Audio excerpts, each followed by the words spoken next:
आपलं नाव सांगा. मी दिनेश साने, कोळडे गावचा माजी सरपंच म्हणून काम केलेलं आहे. ह्या बॉडीमध्ये उपसरपंच म्हणून 4 वर्ष काम केलेलं आहे आणि आता प्रशासक समितीचा सदस्य म्हणून त्या ठिकाणी मी काम करत आहे. आज या ठिकाणी आपण आलात त्याबद्दल कोळेगावच्या वतीनं आपलं मनपूर्वक स्वागत करतो. विषय कालची जे काही आमदार साहेब आणि माझ्यामधले जे काही संभाषण त्या ठिकाणी व्हायरल झालं आणि खरं तर काही लोकांमध्ये संभ्रम निर्माण झाला की बाबा मला पण काही जणांचे फोन आले तालुक्यामधून की बाबा हा विषय नक्की काय आहे. कारण की एखादा विषय त्या ठिकाणी संभाषणात जातो आहे पण अर्धवट माहिती त्या ठिकाणी गेली आहे. मग तो विषय आपल्यामार्फत मी त्या ठिकाणी क्लिअर करतो की हा साखव पूल या ठिकाणी आमच्या मागं जो आहे हा साखव पूल खरं तर ही भूमी संतांची महंतांची आणि संत ज्ञानेश्वरांची पदस्पर्शाने पाहून झाली भूमी आहे. इथं खोटं बोलण्याचं संदीप भाऊ आणि वाणीसाहेब या ठिकाणी काम नाही. जे खरं आहे तेच त्या ठिकाणी मांडण्याचा माझा प्रयत्न या ठिकाणी राहणार आहे. विशेषतः खरं तर या ठिकाणी आमचा जुना पूल माजी आमदार बाळासाहेब दांगट यांच्या आमदार फंडामधून त्या ठिकाणी झाला होता आणि रहदारी त्या ठिकाणी आमची चालू होती. अतिशय चांगल्या पद्धतीचा पूल त्या ठिकाणी तो होता. परंतु या ठिकाणी कोणतीही परवानगी न घेता आमचा पूल रातोरात त्या ठिकाणी 12-1 वाजता त्या ठिकाणी उकरण्याचं काम त्या ठिकाणी केलेलं आहे आणि तो पूल उकरून त्याचं गौण खनिज त्या ठिकाणी विकण्याचं काम या ठिकाणी जे असणारे तत्कालीन ज्या कामाचे ठेकेदार DB गटकळ यांनी तो त्या ठिकाणी केलेलं आहे. त्याचा माझा ठाम त्या ठिकाणी आरोप आहे. याचं कारण असं आहे की ज्यावेळेस तो पूल नवीन पूल त्या ठिकाणी मंजूर झाला मी त्याच्यानंतर बोलणारच आहे. परंतु ह्या पूल ज्या ठिकाणी उकरत असताना त्यांनी त्या ठिकाणी ग्रामपंचायत पत्रेवर संबंधित एजन्सीने कोणत्या एजन्सीने तो काम केलं आहे. मग दांगड साहेबाच्या काळामध्ये PWने काम केलं आहे का, जिल्हा परिषदेने तो पूल बांधला आहे का, छोटे पाटबंधारे विभागाने तो बांधला आहे का. जर त्या एजन्सीने बांधला असेल त्या एजन्सीकडं ग्रामपंचायतीने पत्रव्यवहार करणं अपेक्षित होतं आणि त्याचं निर्लेखन करणं गरजेचं होतं. त्याचं निर्लेखन झाल्याच्या नंतर तो पूल किती वापरजोगा आहे याचं निर्लेखन त्या ठिकाणी करून त्या ठिकाणी त्याचं स्वामित्व म्हणजे आपण गौण खून याची रॉयल्टी आपण म्हणतो ती शासन दरबारी भरली का, त्याचं चलन घेतलं आहे का, या ठिकाणी कोणती कारवाई झालेली नाही. आणि आमचा असणारा पूल त्या ठिकाणी उखडण्याचं काम तोडण्याचं काम आपण पाहत त्या ठिकाणी मोऱ्या पडल्या आहेत. त्या मोऱ्यासुद्धा त्या ठिकाणी तोडून त्या ठिकाणी ठेवलेल्या आहेत. म्हणजे जुना पूल त्या ठिकाणी होता तो पूल आमचा बेकायदेशीररित्या त्या ठिकाणी तोडलेला आहे. ठेकेदारांनी त्या ठिकाणी आमचा पूल त्या ठिकाणी तोडला आहे. या मोऱ्या त्या ठिकाणी पडल्या आहेत. आणि दुसरी गोष्ट संदीप या ठिकाणी सांगायची आहे की हा पूल या ठिकाणी आपण जर पाहिलं तर मौजे कोळवाडी आळे ज्ञानेश्वर देवस्थान चौक शेळकेमळा कोळवाडी ओढा साखव बांधणे अशा प्रकारचा कार्यभार आदेश, त्याचप्रमाणे कार्यकारी अभियंत्याची तांत्रिक मंजुरी आळे ज्ञानेश्वर महाराज शेळकेमळा चौक येथे साखव बांधणे आहे. तो काही अडचणी मंदिरापाशी त्या ठिकाणी साखव पूल त्या ठिकाणी बांधायचा होता पण जागेची अडचण त्या ठिकाणी निर्माण झाली. त्या ठिकाणी तो पूल होऊ शकला नाही. ही 18/6/25ची तांत्रिक मंजुरी आहे पण 2-4 महिन्यामध्ये त्या ठिकाणी काही जागेच्या अभावी काही तांत्रिक काही गोष्टी असतील होऊ शकला नाही. मग तो पूल या ठिकाणी करण्याचं ठरलं. माझं त्या कामाला विरोध नाही. हा पहिला या ठिकाणी मी क्लिअर करतो कारण की गावचं काम आहे, विकासाचं काम आहे. गावचं पाव पुढं करत असताना मी मागच्या काळात सरपंच काम केलं आहे. चांगलं काम झालं पाहिजे. गावात पूल होतं आहे, स्वागत आहे. पण ते काम करत असताना 11/6/25ला ग्रामपंचायतकडून त्यांनी कामात बदल म्हणजे काय का संत ज्ञानेश्वर महाराज चौक येथे साखव पूल बांधणे या कामाच्या जागेमध्ये अडचण निर्माण झाल्यामुळे कोळवाडी गावठाण येथे जिल्हा परिषदच्या शाळेच्या लगत त्या ठिकाणी ते कामात बदल करण्याचा प्रस्ताव आमच्याकडून त्यांनी घेतला. मग घेतल्यानंतर माझं म्हणणे संदीप भाऊ असं आहे की त्या ठिकाणीची भौगोलिक परिस्थितीचं एस्टिमेट माझ्या हातामध्ये आहे. एस्टिमेटवरती सुद्धा त्याच प्रकारचं नाव आहे. मग एस्टिमेट कुठलं झालेलं आहे हे बघा. एस्टिमेटसुद्धा माझ्याकडे एस्टिमेट त्या कामाचा आहे. पण त्या ठिकाणची भौगोलिक परिस्थिती ह्या ठिकाणची भौगोलिक परिस्थिती फरक आहे. मग ह्या ठिकाणी उपअभियंत्यांनी किंवा जे GI असतील त्यांनी या ठिकाणी येऊन ग्रामपंचायतच्या आमच्या बॉडीला विश्वासमध्ये घेऊन या ठिकाणी असणाऱ्या जागेचं एस्टिमेट अंदाजपत्रक करणं गरजेचं होतं. या ठिकाणी उंची किती घ्यायची, त्याची लांबी किती घ्यायची, त्याची रुंदी किती घ्यायची, ह्या ठिकाणी सगळ्या गोष्टी त्यांनी आम्हाला विश्वास घेऊन करणं गरजेचं होतं. ह्यानंतरच्या काळामध्ये कोणत्या प्रकारचा आजपर्यंत संदीप भाऊ ना एस्टिमेट बदली झालं ना त्याचा TS झाला. आणि शासकीय नियमाप्रमाणे जागेत बदल करायचा असेल तर त्या ठिकाणी नवीन एस्टिमेट, नवीन TS आणि नवीन टेंडरिंग करणं गरजेचं आहे. पण कोणतंही काम त्या ठिकाणी झालं नाही. एस्टिमेट तिकडलं, TS तिकडला, टेंडर त्या जागेचं, अर्धा किलोमीटर जागेचं, 1 किलोमीटर जागेचं आणि काम या ठिकाणी होते. ठीक आहे, ह्या झाल्या प्रशासकीय गोष्टी. ह्या गोष्टी प्रशासकीय आहेत, ह्या बदल होतील, गावचं काम आहे, माझा विरोध नाही. परंतु ह्या ठिकाणी आज तुम्ही जे काम पाहताय हे 60 लाख रुपयाचं काम इस्टिमेट प्रमाण आहे. म्हणजे शासनाच्या कार्यकारी अभियंत्यांनी उपअभियंत्यांनी जे एस्टिमेट केलं आहे हे 60 लाख रुपयाचा पूल आहे. आपण बाजूला जरा, हा 60 लाखाचा पूल आहे, हा आपण कव्हर करा. या इकडं.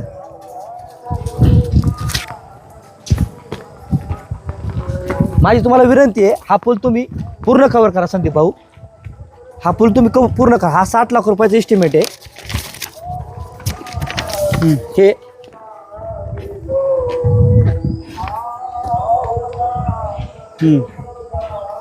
हा पूल आपण पूर्ण कव्हर करा. हा 60 लाखाचा पूल त्या ठिकाणी त्यांचं म्हणणे आहे. कुठून येतो आणि त्यानंतरची माझी भूमिका अशी आहे की हा 60 लाखाचा पूल आहे. माझ्या म्हणण्याप्रमाणे याचं एस्टिमेट जरी 60 लाखाचं असलं तरी प्रथमदर्शनी मी मावळामध्ये पण साखोपुलाची कामं चालू आहेत. मावळामध्ये पण आत्ता पण लाईव्ह कामं चालू आहेत. मी त्या कामाची सुद्धा पाहणी करून आलो आहे. आपल्या गावात जर पूल होते तर मी दुसऱ्या गावात पण जाऊन आलो. तर 60 लाखाचा पुलाचं मी काम पाहत असताना तो आवडव्य पूल त्या ठिकाणी मी पाण्यात माझ्या आलेला आहे. ह्या कामाचं माझं विनंती आपल्यामार्फत अधिकाऱ्याला विनंती, कोणाच्याही दावाला बळी न पडता आपण याचं शासकीय दरानं मूल्यमापन करून MB करून त्या ठेकेदाराला तेवढंच बिल तुम्ही अदा करावं. माझं वैयक्तिक मत असं आहे, मला मी कोणावर टार्गेट करतोय, टीका करतोय, टिप्पणी करतोय हा विषय नाही वाणी साहेब. माझं म्हणणं एवढंच आहे का माझ्या बुद्धीप्रमाणे ज्ञानाप्रमाणे मी अनेक संदीप भाऊ साखर पूल पाहिले तालुक्यात जाऊन या 2 दिवसामध्ये. ह्याच योजनेमधले जिल्हा नियोजनमधून साखर पूल आलेले आहेत, ते पूल मी पाहिले, हा पूल पाहिला आहे. माझ्या माहितीप्रमाणे मला हे 60 लाखाचं काम वाटत नाही. त्यामुळं शासनाकडे विनंती आहे, अधिकाऱ्यांकडे विनंती आहे की त्यांनी याचं शासनाचे पैसे आहेत, आपण योग्य ते आपण या ठिकाणी याचं मोजमाप करू, MB करून ते बिल आपण अदा करावं, एवढी माझी आपल्यामार्फत विनंती आहे. राहिला मुद्दा, त्या ठिकाणी काल आमदार साहेबांनी मला फोन केला. आमदार साहेबांनी मला बोलले, दम दिला. ठीक आहे, ते मोठे आहेत, तालुक्याचे आमदार आहेत, मी लहान आहे, मला त्यांच्यावरती काही बोलायचं नाही. शेवटी ते बोलले तरी मला काही राग नाही त्याच्यामध्ये, कारण ते दादा आहेत, काही विषय नाही. परंतु ज्यावेळी दादांनी मला फोन केला, मला माझ्यासारख्या छोट्या कार्यकर्त्या एवढीच अपेक्षा होती की दादांनी एवढंच म्हणायला पाहिजे, दिनेश तू कुठं आहे, तू भेटायला ये. मी त्या ठिकाणी दादाला मी भेटायला गेलो असतो आणि माझ्या ज्या काही शंका आहेत, ज्या काही माझ्या तक्रारी आहेत, ज्या काही माझ्या अडचणी आहेत, मी दादाला त्या सांगितल्यास. दादा बा मला कामाला माझा विरोध नाही. आणि मी खंदीभाऊ तुम्हाला आज सांगतो, एवढं काम झालेलं आहे, मी त्याला विरोध केला नव्हता. मी आज तांत्रिक मान्यता बदलर, उद्या बदलर, पेपर बदलतील म्हणून मी वाट पाहिली, पण कुठेही त्या ठिकाणी बदलायचं काही मला चान्स दिसले नाहीत. माझं म्हणे दादा एवढंच होतं, दादाने मला हे सांगायचं होतं का ठीक आहे पुलाचं काम चालू आहे, तुझ्या ज्या काही गोष्टी आहेत, तुझ्या ज्या काही तक्रारी आहेत त्या ठिकाणी मी दूर करतो आणि ह्या पद्धतीनं आपण तो प्रश्न सोडू. एक तालुक्याचे आमदार म्हणून त्या ठिकाणी त्यांच्याकडून मला ह्या पद्धतीचं शब्द अपेक्षित होते. पण दादांनी काय, दादा टेन्शनमध्ये असतील मला माहीत नाही, पण दादा मला त्या ठिकाणी दादांनी ह्या शब्दामध्ये त्या ठिकाणी मला बोलले. ठीक आहे, बोलले, मला त्याचा राग नाही. परंतु तालुक्याच्या जनतेने, समजा तालुक्याच्या जनतेने अनेक प्रश्न विचारले किंवा तालुक्यात त्यांनी फोन केले, तर दादा ह्या शब्दात त्यांना उत्तर देणार का, हा आपल्यामार्फत मला त्या ठिकाणी शब्द आहे. आपण तालुक्याचे आमदार आहात, आपण लोकांच्या तक्रारी सोडवल्या आहात, त्याच्यामुळे आपण दादा आपण त्या ठिकाणी मला काल बोलवलं असतं तर मी आपल्यापर्यंत आलो असतो, नक्कीच आलो असतो. या ठिकाणी तुमच्यावर माझा राग रुसवा नाही, परंतु तुम्हाला जर कोणी माझ्याबद्दल चुकीचं काही सांगितलं असेल तर कदाचित आपण तो संभ्रम दूर करावा अशी माझी त्या ठिकाणी विनंती आहे. आणि खरं तर ह्या ठिकाणी आपण पाहिले पाणी ओढा त्या बाजूला आहे, इकडून एक ओढा येतोय, उत्तरच्या बाजूने ओढा येतो. ह्या पुलाची दिशा संदीपभाऊ आपण पाहिली, ही दिशा आपण पाहिली. आता जर हे पाणी आपण यामार्फत घेणार असेल तर इकडले जे काही शेतकरी आहेत, पाणी कुठून येतं दाखव ना. हे बघ पाणी इकडे आहे. पूल अगोदर कसा होता? पूल असंच होता का पुढे तिथे? पुढे होता थोडासा.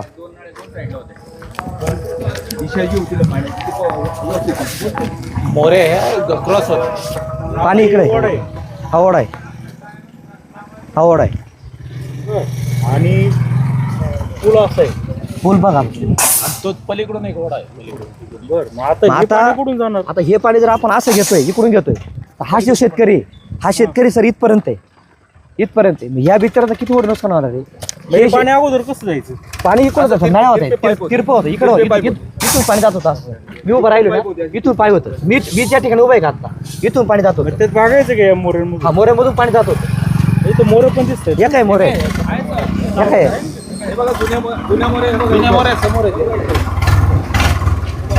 आता पण मोऱ्या क्रॉस आहेत. आता हे बघा ते हे बघा, आता पण मोऱ्या क्रॉस आहे भाऊ, आता पण मोऱ्या क्रॉस आहे बघा. अजून एक क्रॉस हे बघा, आता पण या मोऱ्या क्रॉस आहे. आणि आता त्या पुलाची दिशा बघा तुम्ही, हे बघा हा इथे पूल एक पहा. आहे, तिथे हे बघा एक आहे. हे असं पाणी पण जातं. अशा क्रॉस होते ना ते आणि तिकडूनही पण होते. मग त्याच्यामुळं काय होणार संदीप भाऊ, का हे जे शेतकरी आहेत या शेतकऱ्यांचं आतोनात नुकसान होणार आहे ना सर. ते मला सांगा, ते पाणी ज्यावेळेस म्हणजे अतिवृष्टी झाली तर ते पाणी त्या तिकून येते. दाखव ते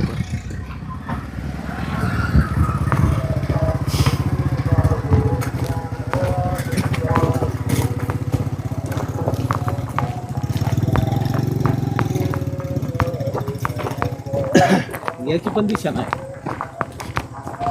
गोड आहे नाही का? हो, याची पण दिशा नाही. हे बघा हे इकडच्या मोऱ्या इकडच्या मोऱ्या दिसतात. हे बघा ना पाणी इकडच्या हे मोऱ्या बघा, अशा हा हा ओढा. गोड आहे. आणि याच्यामुळे या बघा, समोर दिसतात ना पप्पू. हा. हे बघ समोर दिसतात. हे बघ ते बघा याच्यामुळे ते बघा, कुठे ते बघा, ते समोर मोऱ्या ते बघा, ते बघा, ते बघा. समोर मोऱ्या दिसतात. हा दिसते तोंड दिसते. म्हणजे संदीप भाऊ, मला या ठिकाणी असं सांगायचं की मला या पुलाची दिशाच कळली नाही. आणि सगळ्यात महत्त्वाचा मुद्दा, आता जर हे पाणी आपण इकून घेतलं, आता हे इथं संगम होणार काय मग आता बघा ना तुम्ही, दिशा बघा ना पुलाचं, हे बघा ना तुम्ही. मग ह्या वावरावाल्याचं आतोनात मोठं नुकसान होणार आहे. पुन्हा मग आता यांनी काय, आणि दुसरी गोष्ट सांगायची राहिली की एस्टिमेट जे आहे, हे एस्टिमेट आता हा डांबरी, तुम्ही डांबरीवरून आलात, पुढं डांबरी एस्टिमेटला दोन्ही बाजूनी 4 लाख रुपयाचं खडीकरण पकडले. पण डांबरावरती खडीकरण करतात का? डांबरावर खडी करू. एस्टिमेटला आहे सर. मग माझं म्हणणेच ते एस्टिमेट कुठलं आहे, मग हे दुरुस्त करायला पाहिजे ना. त्याच्यानंतर 4 लाख रुपयाचा भरावा दाखवला एस्टिमेटमध्ये. मी एस्टिमेटची कॉपी तुम्हाला देतो. 4 लाख रुपयाचा भरावा आहे एस्टिमेटला. मग 4 लाखाचा भरावा हे कुठं करणार तुम्ही सांगा? इथं उंची बघा, आमचा रोड बघा, हा रोड बघा, 4 लाख रुपयाचा भरावा कुठं करणार? आता हे बरोबर सेम लेवल आले ना. 4 लाख भरावा कुठे आहे? आणि दोन्ही बाजूला खडीकरण पकडले. मग आमचं म्हणणेच ते होतं, तुम्ही ज्या गोष्टी आहेत ना त्या तुम्ही करा. उद्या हा पूल पडला, काही गोष्टी घडल्या, काय दुर्घटना घडली, हा पूल पडला, तर ग्रामपंचायतकडं मी त्यांना काय म्हटलं, मी एक सर्वसामान्य नागरिक आहे किंवा प्रशासकीय समिती सदस्य आहे. ग्रामपंचायतीचं काम करत असताना एखाद्या नागरिकाने उद्या 2 महिने 4 महिने उद्या अर्ज केला, उद्या या पुलाचा काही धोका झाला किंवा काही घटना घडली किंवा काय झालं, तर ग्रामपंचायतकडं परफेक्ट पेपर असणं गरजेचं आहे. मग पेपर कुठले संदीप भाऊ? 1 किलोमीटरवरची, आणि काम कुठलं इथलं. मग ग्रामपंचायत सदस्य नात्यानं मी ते पेपर परिपूर्ण असावेत ही मागणी मी जर केली, तर त्यात चूक काय असावी मला असं वाटत नाही. तो पण मी बाजूला ठेवला.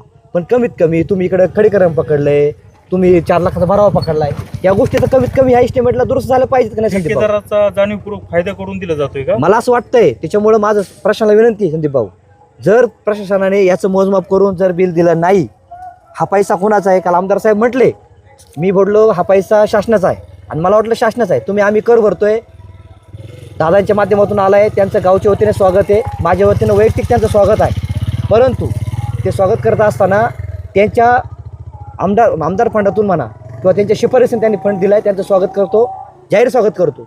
परंतु त्यांचं जे शब्द होते का बाबा मी पैसे दिलेत, माझं म्हणणे असं आहे की ते शासनाचे पैसे, तुमच्या आमच्या कराचा पैसा आहे, गोरगरिबांचा पैसा आहे, जनतेचा पैसा आहे, तो पैसे आपण पैशासाठी वापरतो, आणि तो पैशाचं योग्य तो उपयोग व्हावा. अधिकाऱ्याला तुमच्या मार्फत विनंती आहे, जर याचा कदाचित कोणाच्या दबावाखाली येऊन जर तुम्ही ते बिल जर पास करत असाल चुकीचं, तर या ठिकाणी मी आमरण उपोषण करीन, प्रसंगी जीव देईल, पण मी शासनाचे पैसे आणि गावचा फायदा मी सोडणार नाही, हे ध्यानात ठेवा. कारण की हे पैसे सर्वसामान्यांचे आहेत. त्याच्यामुळं मी अधिकाऱ्यांना आपल्यामार्फत सांगतोय, तुम्ही चुकीचं कराल तर मी उपोषण करणार, आणि मी करणार.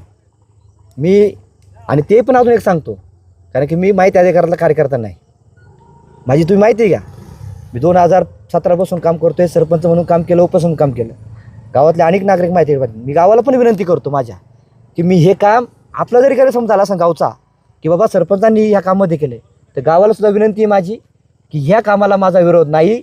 माझा विरोध ह्या पेपरला आहे. परिपूर्ण पेपर असावेत, या एस्टिमेटमध्ये जे काही त्रुटी आहेत इकडे खडे करत्या त्रुटी दूर कराव्यात.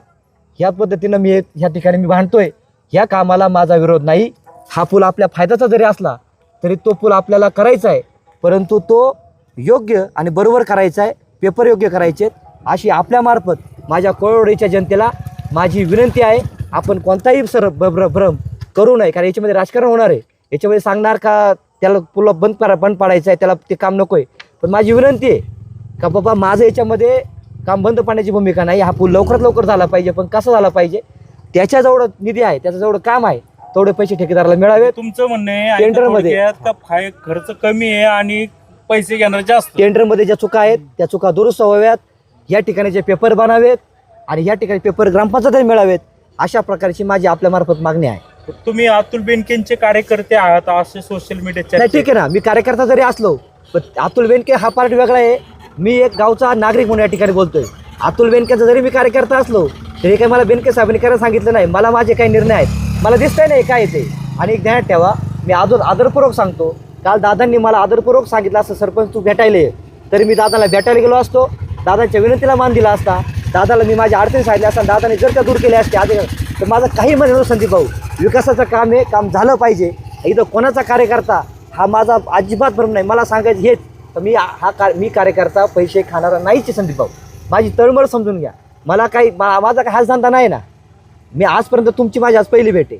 मी कधी हाय कुठं माझं नाही, मला फक्त माझं काम चालू आहे. म्हणाले की मी तुमच्या पाठीमागे लागेल, डीबी वाळूंचं मी काय केलं. हे बघा काय साहेब, नक्की हे विषय? बघा साहेब, आमदार साहेब का बोलले मला माहीत नाही. आता डीबी वाळूंचं काय करेल हे त्यांनीच सांगावं, बरोबर? कारण की मी तर काही बोललो नाही ना. आता डीबी वाळून तर मला काय विषय माहिती आहे, त्यांनी बोलले ते त्यांनाच माहिती आहे. आणि जर त्यांचं मला जर माझं काय करायचं असेल समजा तर त्याने ते करावं, जाहीर करावं. कारण माझे का कुठं 2 नंबरचं जनते नाहीत. मी सर्वसामान्य कुटुंबातून पुढे आलेलो तरुण सहकारी आहे. अनेक लोकांनी माझ्या गावाने पाहिलं आहे. आम्ही काय बाप शिटेवाली माणसं नाहीत, गरिबातून आम्ही पुढे आलेलो आहेत. दुसरी गोष्ट, माझा जरी हॉटेल व्यवसाय जरी असला तर तो पारदर्शक करायचा. कारण की आपण राजकारणामध्ये काम करत असताना आपण 1 नंबरमध्ये धंदे केले पाहिजेत. कारण की आपल्याकडं पाहण्याचा दृष्टिकोन हा सगळ्यात जवळचा आणि महत्त्वाचा असतो.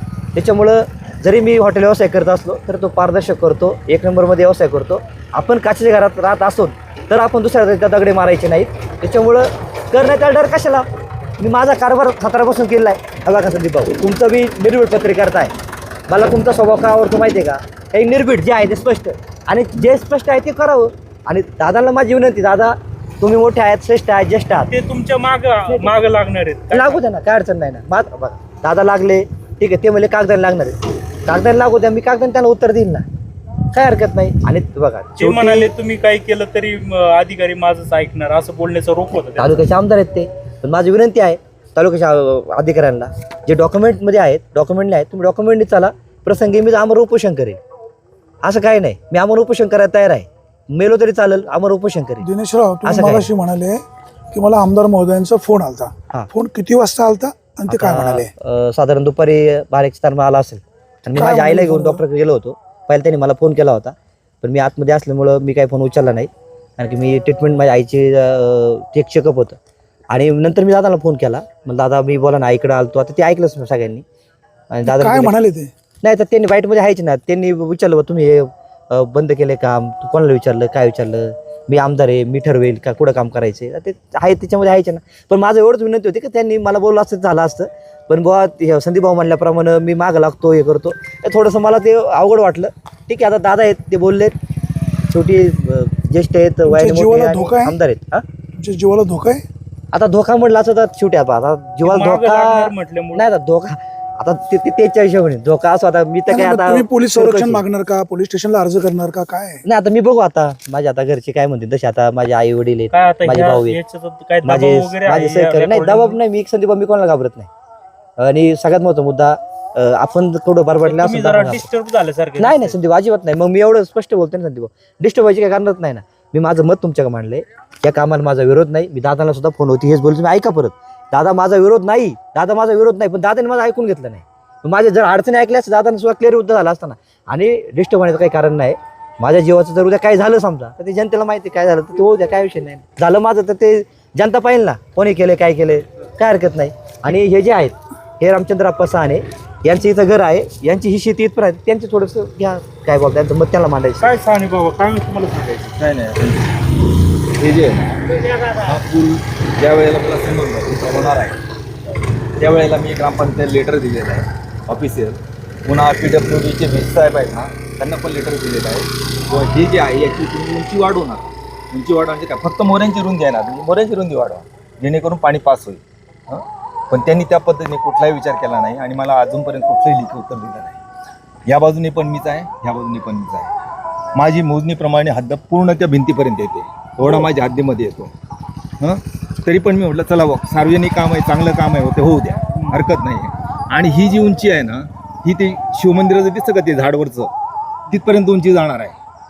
तिथपर्यंत उंची गेल्यानंतर माझ्या दोन्ही शेतामध्ये पाणी पसरलं तर जबाबदार कोण? जो पहिला पूल होता त्याच्यात भागायचं का व्यवस्थित? भागायचं म्हणजे फक्त मोऱ्यांची रुंदी वाढवली असते ना, चाललं असतं. मुहूर्त भागणार होतं त्यासाठी 60 लाख रुपये खर्च आहे. काही गरज नव्हती. 60 मी लाख माझ्या खर्च- लेटरमध्ये स्पष्ट उल्लेख केला, हा अनावश्यक खर्च आहे. ग्रामपंचायत लेटर दिलेले आहे. मला अजून पुन्हा कोणाकडे लिखित उत्तर आलेलं नाही, मागणी केलेली नाही. आणि सगळ्यात महत्त्वाचा मुद्दा संदीप भाऊ, तुम्ही आले म्हणून हे काम बंद केले आता. बरोबर. मला कळत नाही, शास्त्रीय नियमाप्रमाणे शासकीय कामाची महत्त्वाची पूल आहे. आता हा साखर पूल महत्त्वाचा आहे. हे काल रात्री तुम्ही पहा, हे काल जिओटॅगचं आहे. 10:16 हे बघा, ही तारीख बघा, 24 तारीख आहे. 10:16 हे काम चालू होतं रात्री. नाही पण आणि आता ऐका ना, माझं म्हणणं आहे फक्त एवढं आहे, तुम्ही आले म्हणून हे काम आता बंद केले. एवढं घाईने काम चालू आहे रात्रीचं, वय 3 तास व्हायचं काम एवढं महत्त्वाचा विषय ना. उद्या काय झालं ते व्यवस्थित, याला जबाबदार कोण आहे? आता हा आणि व्हिडिओ आमदार पडले म्हणून काम बंद रात्रीचं केलं. काम चालू आहे. काल रात्रीभर काम चालू आहे. ते बघा, आता बसून चालू करताय. नाही पाऊस पडेल वगैरे काय तिकडे त्रास होईल त्या बोर्ड खास करत असं मला वाटतं. कामाची मुदत संपली काय? नाही, काम बंद केलं 3 दिवस. हे 3 दिवस मी तक्रार जेव्हा 3 दिवसापूर्वी दिलता ना, काम 3 दिवस बंद होते. पण काल दादाचा फोन दुपारी झाला ना मला, दुपारपासून काम चालू झाले. त्याच्या आधी 3 दिवस उपअभियंता जे आहेत जाधव साहेब आणि याचे जे BC साहेब आहेत, सम्राट BC, त्यांनी मला क्लिअर कर सांगितलं होतं की आम्ही ते काम बंद केले आहेत. जोपर्यंत आम्ही डॉक्युमेंट्स बदल करणार नाही डॉक्युमेंट्समध्ये, तोपर्यंत आम्ही काम चालू करणार नाही, असं त्यांनी क्लिअर कर सांगितलं. 3 दिवस ते काम बंद होतं. पण काल आमदार साहेबांचा फोन झाला आणि दुपारपासून हे काम चालू झालं. आता काय तुम्ही बंद नाही करणार का? तर ठीक आहे, आता पाहू ना. आता मी पेपर बघूया, कागद उलटणार? हा काग आता शेवटी बघा. आता मी तर काही पहिल्यापासून सांगतोय, माझा कामाला विरोध नाही आणि हे काम चालू आहे.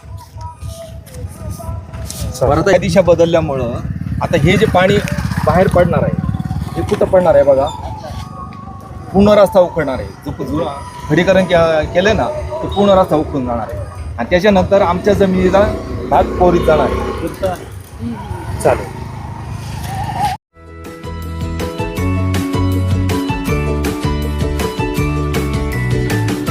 बातम्या शेतीच्या,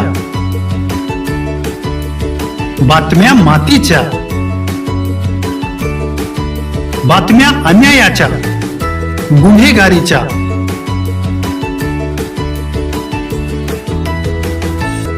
राजकारणाच्या आणि समाजकारणाच्या,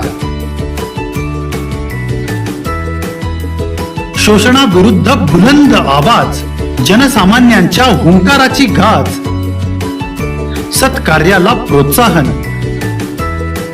दुष्कृत्याला अनुशासन,